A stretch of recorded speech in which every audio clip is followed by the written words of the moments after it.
মোৰ ভ্লগলৈ সকলোকে স্বাগতম। মই আজি আপোনালোকৰ মাজলৈ লৈ আহিছোঁ লেংগুৱেজ ৱৰ্কশ্বপ এটাত হোৱা অভিজ্ঞতাৰ কিছু সুন্দৰ সুন্দৰ মুহূৰ্ত। লেংগুৱেজৰ এই ৱৰ্কশ্বপটো কৰাৰ সৌভাগ্য মোৰো হৈছিল। এই ৱৰ্কশ্বপটোৰ জৰিয়তে বহু নজনা কথা শিকিছোঁ, শিকিবলৈ বহু বাকী আছে, শিকাৰ কেতিয়াও অন্ত নহয় জানো। আমাৰ শ্ৰদ্ধাৰ নগাঁও চামগুৰি ডায়েটৰ প্ৰবক্তা মনচুমী বৰা বাইদেউলৈ অশেষ ধন্যবাদ। বাইদেৱে আমাক কম সময়তে বহুখিনি শিকালে ভাষাৰ বিষয়ে। আটাইতকৈ ভাল লাগিছে নৱপ্ৰজন্মৰ এজন যুৱ লেখক নিৰিবিলি সৰাফুল ৰাধা উপন্যাসৰ স্ৰষ্টা কৌশিক নন্দন বৰুৱাৰ লগতে ৱৰ্কশ্বপটো একেলগে কৰিবলৈ পোৱাটো। শ্ৰদ্ধাৰ কৌশিক নন্দন বৰুৱাৰ লগত হোৱা আমাৰ অন্তৰংগ আলাপৰ কিছু মুহূৰ্তও এই ভিডিঅ'ত দেখা পাব, সেয়েহে ভিডিঅ'টো শেষলৈকে চাব। এয়া আমাৰ শ্ৰদ্ধাৰ মনচুমী বৰা বাইদেউ। এতিয়া এইখিনিলৈকে জ্ঞান প্ৰসংগত আছিল। মই জ্ঞান, বোধ আৰু প্ৰয়োগ আপোনালোকৰ কেনে ধাৰণা? যিটো নকৰাকৈ জ্ঞান সবাৰ আগত যদি থাকে বোধ, যিটো আমি আয়ত্ত কৰি নিজেই প্ৰকাশ কৰিব পৰা এটা অৱস্থালৈ আমি উপলব্ধি য'ত কৰোঁ তাৰমানে সেয়াই দেই। একদম সাধাৰণ কৈছোঁ, আমি কিছুমান পাঠত কাহিনী থাকে নহয়নে? কি হৈছে ছাত্ৰ ছাত্ৰীয়ে পঢ়ি ভাল পায় আৰু কাহিনীবিলাকৰ ইতিবাচক সমাপ্তি থাকে। কাহিনীবিলাকৰ সমাপ্তিটো সদায় ইতিবাচক হয়। তাৰ লগে লগে ইয়াত বিশেষ এটা বা দুটা চৰিত্ৰ বিকাশ হয়। বিকাশ মানে খুব থাউকতে আৰু চৰিত্ৰ বিকাশটো আচলতে নহয়, তথাপি আংশিক বিকাশ হ'লেও চৰিত্ৰ থাকে। তাৰমানে ইয়াত চৰিত্ৰ অন্যান্য থাকিব পাৰে, কিন্তু ইয়াত থকা চৰিত্ৰসমূহৰ আংশিক হ'লেও বিকাশটো হয়।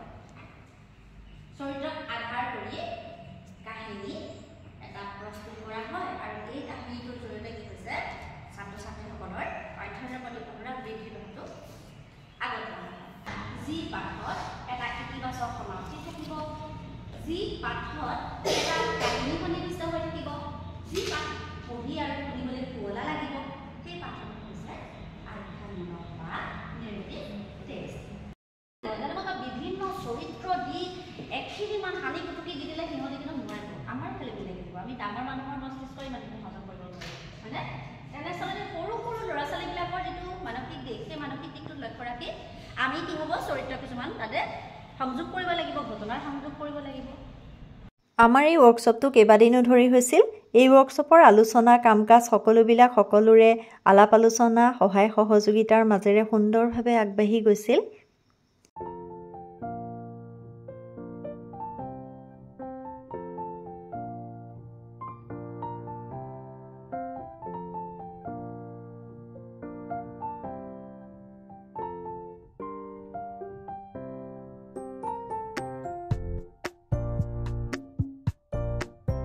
এয়া আমাৰ ব্ৰেকৰ সময়তো কিছুসংখ্যক প্ৰশিক্ষাৰ্থী আহি শ্ৰদ্ধাৰ কৌশিক নন্দন বৰুৱাৰ লগত ফটো উঠিবলৈ কথা পাতিবলৈ কিমান যে হেঁপাহ কৰিছে চাওকচোন।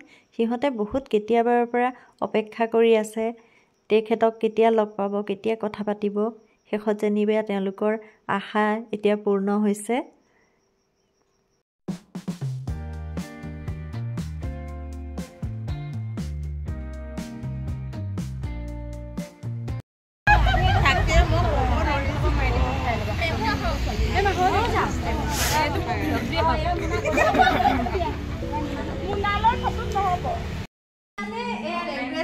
এটা ৱৰ্কশ্বপত আমি সহকৰ্মী নৱপ্ৰজন্মৰ মাজত খুবেই জনপ্ৰিয় সৰাফুল ৰাধা নিৰিবিলিৰ স্ৰষ্টা আৰু প্ৰতিশ্ৰুতি সম্পন্ন এজন লেখক কৌশিক নন্দন বৰুৱাক লগ পাই পেলাই আমি ইয়াত খুবেই আনন্দিত, সকলোৱে আনন্দ পাইছোঁ।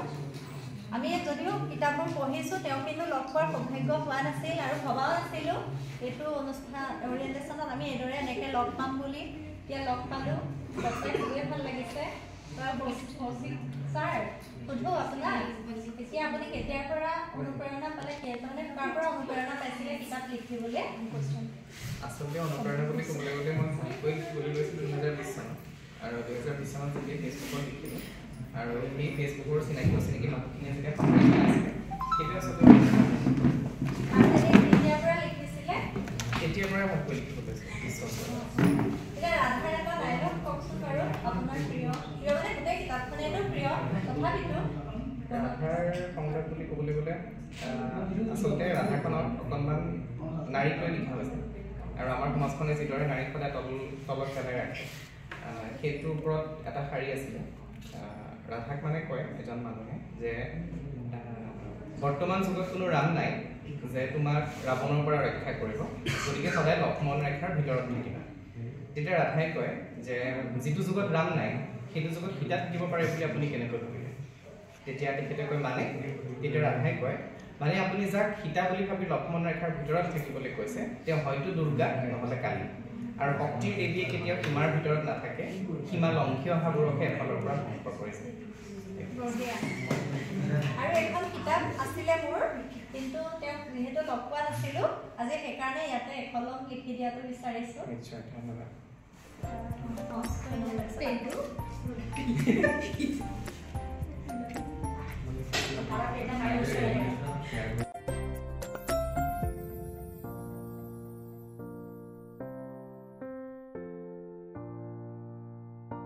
মোৰ দৰে আন এয়া সহকৰ্মীয়েও তেখেতৰ হতুৱাই কিতাপত এনেদৰে একলম লিখাই লৈছে স্মৃতি সোঁৱৰিব হয়তো পিছত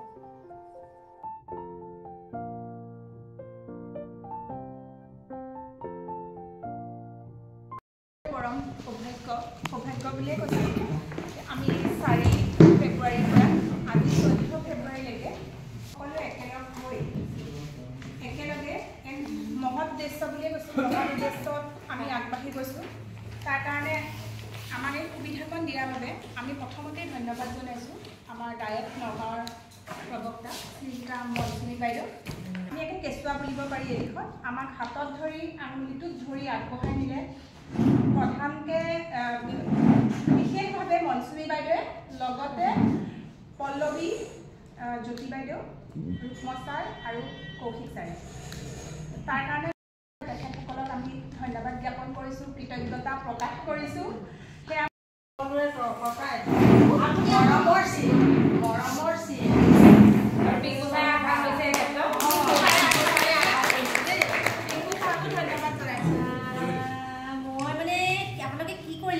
মইহে দিব লাগে আপোনালোকক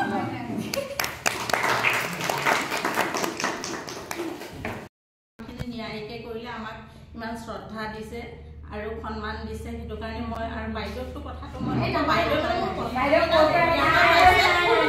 সদায় খালি সেইটো কথাকে ক'ব জ্যোতি বাইদেউ আপুনি ইমান ষ্ট্ৰং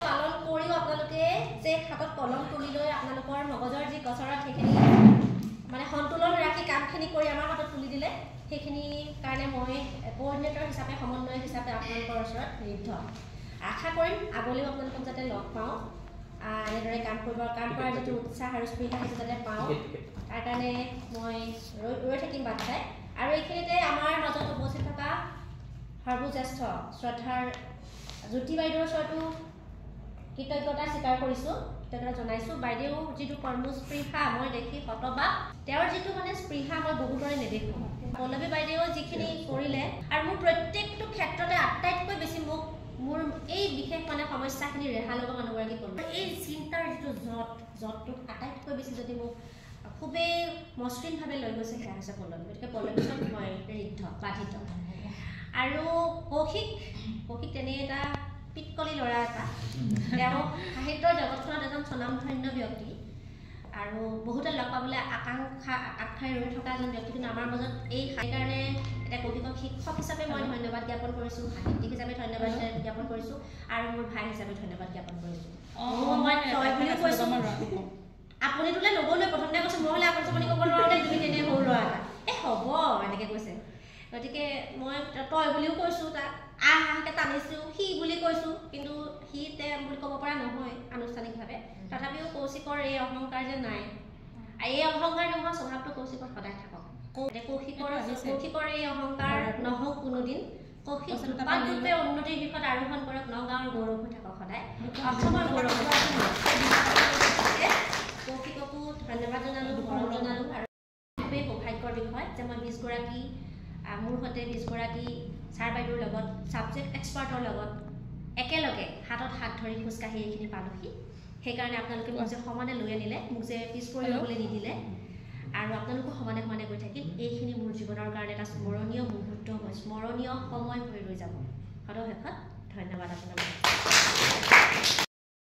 আমাৰ নগাঁৱৰ চামগুৰি ডায়েটৰ মনচুমী বৰা বাইদেউ আমি এটা লেংগুৱেজ ৱৰ্কশ্বপত বাইদেৱে আমাক দিছে সকলোখিনি বাইদেউৰ দিহা পৰামৰ্শমতে আমি আগবাঢ়ি গৈছোঁ। এতিয়া বাইদেউ ৱৰ্কশ্বপটোৰ বিষয়ে আমাৰ এইটো ৱৰ্কশ্বপ আচলতে কুৱেশ্যন ডেভেলপমেণ্ট এক প্ৰকাৰ, যিহেতু ছাত্ৰ ছাত্ৰীসকলৰ বিকাশৰ বাবে বৌদ্ধিক উত্তৰণৰ বাবে তেওঁলোকৰ চিন্তন ক্ষমতাৰ কিছুমান বিশেষ বিশেষ উদ্দেশ্যে মানে জ্ঞান বোধ প্ৰয়োগৰ কেনেকৈ তেওঁলোক আগবাঢ়িছে তাৰ পৰিমাপ কৰিবৰ কাৰণে ৰিডিং কম্প্ৰিহেনশ্যনক এটা আহিলা হিচাপে লৈ তেওঁলোকৰ সেই চিন্তনখিনি কেনেকৈ বিকাশ কৰিব পৰা যায় এখন প্ৰশ্নকাকত প্ৰস্তুতকৰণৰ ৰূপৰেখা প্ৰস্তুত কৰি তেওঁলোকলৈ কিছুমান প্ৰশ্ন আগবঢ়াই দিয়া হৈছে। আৰু আশা কৰিছোঁ আমাৰ 20জনীয়া যি শিক্ষকৰ দলে গোট হৈ এই প্ৰশ্নখিনি প্ৰস্তুত কৰিলে ছাত্ৰ ছাত্ৰীসকল উপকৃত হ'ব। আৰু যিসকল ছাবজেক্ট এক্সপাৰ্টে তেওঁলোকে বহুখিনি সময় দি এটা টেক্সট বা পাঠ প্ৰস্তুত কৰিলে এই পাঠটোৱে ছাত্ৰ ছাত্ৰীসকলৰ যিখিনি জ্ঞানৰ দিশ আছে বা যিখিনি শৈক্ষিক লক্ষ্য আছে বা জীৱন ফলাফলৰ দিশতো আগবাঢ়ি তেওঁলোকে উপকৃত হ'ব বুলি আশা কৰিব পাৰিম। আমাৰ সেয়াই উদ্দেশ্য আছিলে ৱৰ্কশ্বপটো। ধন্যবাদ। আমাৰ নগাঁও সদৰ ব্লকৰ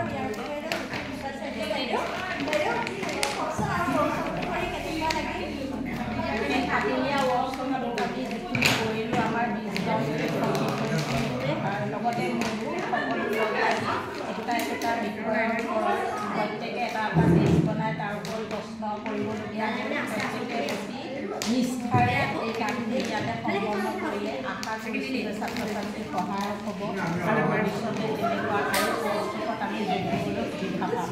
ধন্যবাদ।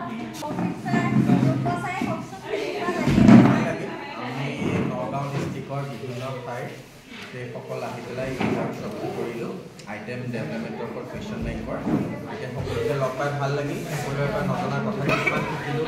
সকলোৰে লগত এইকেইটা দিন বিভিন্ন ধৰণৰ কথা বতৰা শৈক্ষিক দিশত আমি যথেষ্ট পৰিমাণে উপকৃত হ'লোঁ। আৰু আমাৰ কোঅৰ্ডিনেটৰ মনচুমী বৰা বাইদেৱে যথেষ্টভাৱে আমাক শিকাই বুজাই ল'লে। আমি সকলোৱে ইটোৱে সিটোৰ পৰা কথাবিলাক ভাগ বতৰা কৰি আমি ভালকৈ কামখিনি কৰিলোঁ, ভাল লাগিল। আৰু সেইখিনি কামত যাতে ছাত্ৰ ছাত্ৰীক উপকৃত কৰে আমি আশা কৰিলোঁ। নিশ্চয় সকলোৰে ভাল লাগিল আৰু ইমান ফ্ৰেণ্ডলি আছিলে, যদিও এটা সম্পূৰ্ণ আনুষ্ঠানিক অনুষ্ঠান আছিলে তাৰ মাজতে সকলোৰে ফ্ৰেণ্ডলি বিহেভিয়াৰ আছিলে। এতিয়া এটা আনুষ্ঠানিক পৰিয়ালৰ দৰে পৰিৱেশ আৰু এতিয়ালৈকে বহুতখিনি আমি ট্ৰেইনিং লৈছোঁ, যদি চাকৰি মাত্ৰ এবছৰ হৈছে তাৰ ভিতৰত এইটো চাগে সকলোতকৈ শ্ৰেষ্ঠ আছিলে। গতিকে বহুত ভাল লাগিলে, আগলৈ নিশ্চয় লগ আমাৰ সাতদিনীয়া এই ৱৰ্কশ্বপটোত বহুতখিনি কথা শিকিবলৈ পালোঁ। আমি দুদিন আগতীয়াকৈ SCRT-লৈ গৈ পেলাই অৰিয়েণ্টেশ্যন হৈছিলোঁ যদিও ইয়াত আহি পেলাই আমি খৰচি মাৰি ধুনীয়াকৈ কথাখিনি শিকিব পাৰিলোঁ।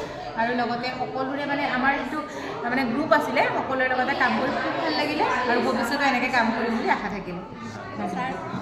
খুবেই ভাল লাগিল আমাৰ এই সাতদিনীয়া অনুষ্ঠানটোত আমি অংশগ্ৰহণ কৰি পেলাই আইটেম ডেভেলপমেণ্টৰ ওপৰত মানে এটা কনচেপ্ট আমাৰ সকলোৰে ক্লিয়াৰ হ'ল। আমি আগতে শিক্ষক হিচাপে পঢ়াই থাকিলে কেৱল মাত্ৰ আমি কুৱেশ্যন পেপাৰ কোনো কথাই নহয়, আমি পঢ়োৱা পাঠ এটাৰ পৰা কেনেধৰণে প্ৰশ্ন উত্তৰ উলিয়াব লাগে সেই কথাখিনি আমি সকলোৱে শিকিলোঁ। আৰু আশা ৰাখিছোঁ আমি গোটেই কথাবিলাক আমি আমাৰ স্কুলত আমি বাকী শিক্ষকৰ লগত ভাগ বতৰা কৰিব পাৰিম, কৰি পেলাই আমি আমাৰ যিটো শৈক্ষিক পৰিৱেশ সেইটো যথেষ্ট আমি উন্নত কৰিব পাৰিম। গোটেই অনুষ্ঠানটো চলোৱাৰ কাৰণে আমাৰ মনচুমী বাইদেউ আমাৰ সকলোখিনি সহকৰ্মীলৈ মই পুনৰবাৰ ধন্যবাদ জনাইছোঁ। খুবেই ভাল লাগিলে, ধন্যবাদ। ভিডিঅ'টো আজিলৈ ইমানেই। পিছৰ ভিডিঅ'ত যুৱলেখক কৌশিক নন্দন বৰুৱাৰ সংলাপৰ লগতে আমাৰ সকলোৰে মাজত হোৱা মনোৰঞ্জনৰ এটা অনুষ্ঠানৰ সৈতে পুনৰ লগ পাম। যদি ভিডিঅ'টো চাই ভাল পাইছে তেনেহ'লে প্লিজ লাইক আৰু ছাবস্ক্ৰাইব কৰি দিব। আজিলৈ আহোঁ, ধন্যবাদ।